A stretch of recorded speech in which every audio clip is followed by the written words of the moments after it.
Anong only Korean barbecue and buffet sa QC ang walang time limit sa pagkain, may VIP rooms and open mic video sa second floor, at may claw machine sa sulok? At gwapong oppa.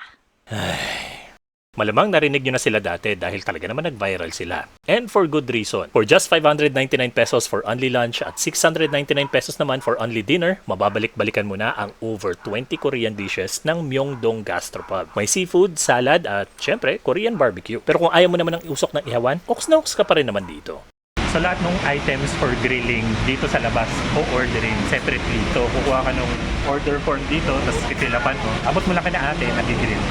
Para may alam ko, nakaka-relate lahat ng mahilig sa eat all you can na minsan ang hirap din mag-focus kung puro kain lang ang gagawin mo, di ba? Buti na lang, pwede ka munang mag-claw machine para magpababa ng kinain.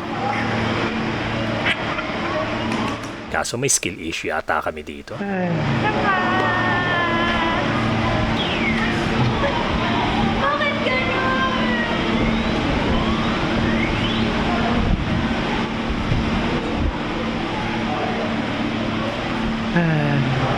Sige na nga, ako na nga.